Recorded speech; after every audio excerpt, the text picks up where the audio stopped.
Aujourd'hui, on va parler d'un sujet fondamental, le bonheur. C'est drôle, parce que tout le monde le cherche, mais peu de gens savent vraiment ce que c'est et comment l'obtenir. On court après des objectifs en pensant que, quand on les aura atteints, on sera enfin heureux. Mais alors, pourquoi tant de gens qui ont réussi ne sont-ils pas plus heureux que les autres? Pourquoi entend-on encore des célébrités, des PDG ou des milliardaires dire qu'ils se sentent vides, déprimés ou insatisfaits? La vérité, c'est que les plus grands esprits philosophes, penseurs, scientifiques ont compris des choses essentielles sur le bonheur, des vérités qui vont peut-être vous surprendre. Alors, installez-vous bien parce qu'on va plonger profondément dans ce que signifie être heureux. Le bonheur n'est pas ce qu'on croit. Commençons par une idée qui va peut-être vous surprendre. Le bonheur n'est pas une destination. On a souvent tendance à croire que le bonheur, c'est quelque chose qu'on atteindra plus tard, une fois qu'on aura coché toutes les cases, un bon job, de l'argent, une relation stable, une belle maison, une famille. Mais cette vision est trompeuse. Aristote, il y a plus de 2300 ans, disait déjà que le bonheur n'est pas un état passif, mais une activité. Il parlait d'eudémonia, un terme grec qui signifie s'épanouir en tant qu'être humain. Et c'est exactement ce que confirment les neurosciences modernes. Des études ont montré que notre cerveau s'habitue rapidement aux nouvelles choses, une augmentation de salaire, une voiture neuve, une nouvelle relation, ça nous rend heureux au début, mais après quelques semaines ou mois, on revient à notre état habituel. C'est ce qu'on appelle l'adaptation hédonique. Donc, le bonheur ne vient pas de ce qu'on possède, mais de la façon dont on vit notre quotidien. L'illusion du plus est la clé de l'instant présent.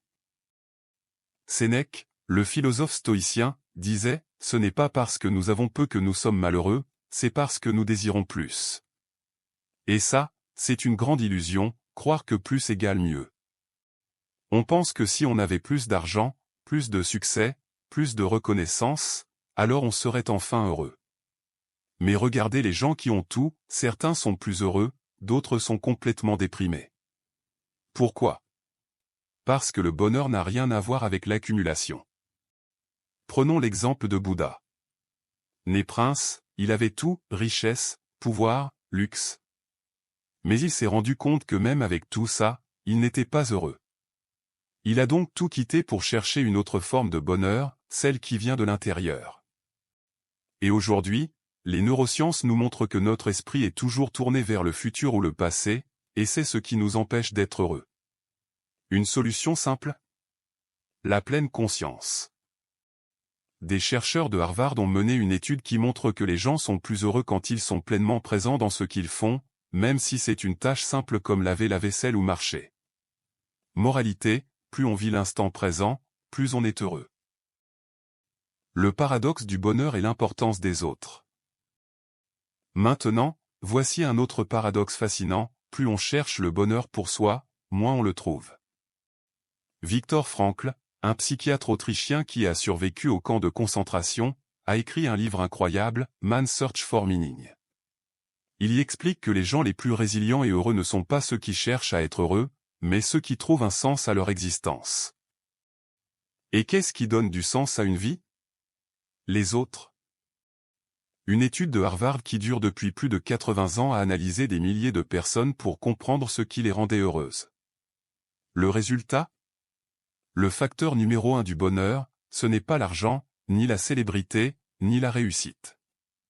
C'est la qualité de nos relations. Plus on entretient des liens forts avec les autres, plus on est heureux. Donc, si vous voulez être plus heureux, investissez du temps dans vos amis, votre famille, vos proches. L'action, comment cultiver son bonheur au quotidien. Maintenant qu'on a compris tout ça, comment on applique ces idées dans notre quotidien? Voici 4 pratiques concrètes. Pratiquez la gratitude. Chaque jour, notez 3 choses pour lesquelles vous êtes reconnaissant. Ça peut sembler simple, mais ça reprogramme votre cerveau pour voir le positif au lieu du négatif. 2. Passez du temps avec les bonnes personnes. Entourez-vous de gens positifs qui vous soutiennent. Les relations toxiques sapent votre bonheur, alors faites le tri. 3. vivre l'instant présent. Essayez de faire une chose à la fois, sans distraction. Marchez sans téléphone, mangez sans écran, écoutez vraiment les gens. 4. Donner et aider les autres. Des études montrent que les actes de générosité augmentent notre propre bonheur. Même un petit geste comme aider un ami ou offrir un café à quelqu'un peut faire la différence. Le bonheur est déjà là. Alors, que retenir de tout ça? Le bonheur ne dépend pas de l'extérieur, mais de notre état d'esprit. Il ne vient pas de l'accumulation, mais de la présence à l'instant. Il se renforce avec les autres et en donnant du sens à sa vie. Finalement, le bonheur n'est pas une destination, c'est une façon de marcher. Et si, au lieu d'attendre qu'il vienne un jour, on décidait de l'expérimenter dès maintenant? Dites-moi en commentaire quelle est votre propre définition du bonheur. Et si cette vidéo vous a parlé, abonnez-vous pour plus de contenu inspirant. À très vite.